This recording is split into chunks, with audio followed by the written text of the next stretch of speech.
Nah, jawabannya itu bisa kita pahami lewat sebuah analogi yang keren banget. Coba kita bayangin lagi, tapi kali ini kita lagi ada di sebuah pesta yang penuh sama selebriti. Gini nih cara kerjanya. Bayangin sebuah ruangan pesta yang penuh sesak sama orang. Nah, kerumunan orang ini anggap aja itu medan Higgs.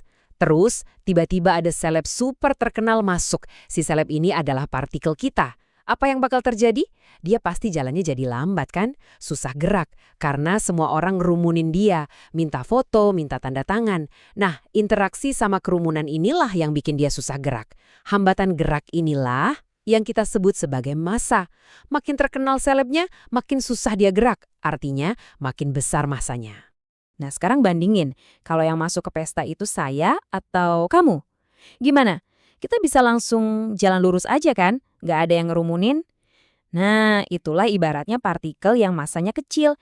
Interaksinya sama kerumunan medan Higgs itu sedikit banget. Analogi simpel ini benar-benar ngejelasin kenapa partikel-partikel yang berbeda punya berat yang beda-beda juga. Eits, tapi tunggu dulu. Kalau kamu kira ceritanya udah selesai sampai di sini, salah besar. Ternyata, medan Higgs itu bukan sumber utama dari massa yang kita rasain sehari-hari. Ada sumber lain yang jauh lebih gede. Gini, masalahnya tuh, medan Higgs itu cuma bisa ngejelasin massa dari partikel-partikel yang paling dasar, yang paling kecil, yang disebut partikel elementer. Anggap aja mereka ini kayak satu kepingan Lego yang jadi bahan dasar buat ngebangun semua hal. Coba deh sekarang kita intip ke dalam salah satu partikel yang paling umum yaitu proton. Ternyata proton itu bukan satu kepingan Lego dasar. Dia itu sebenarnya gabungan dari 3 partikel lain yang lebih kecil lagi, namanya quark.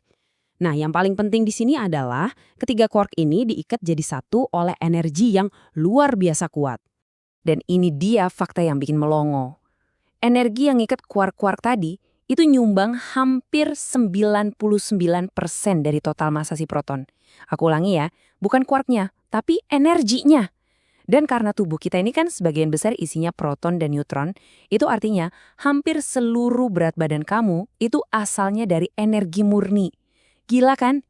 Loh, kok bisa energi punya massa? Jawabannya ada di rumus paling ikonik sepanjang massa. E sama dengan mc kuadrat dari Albert Einstein. Simpelnya, rumus ini bilang kalau energi dan massa itu cuma dua sisi dari koin yang sama. Energi itu yang massa. Jadi, energi pengikat di dalam proton itulah yang jadi berat badan kamu.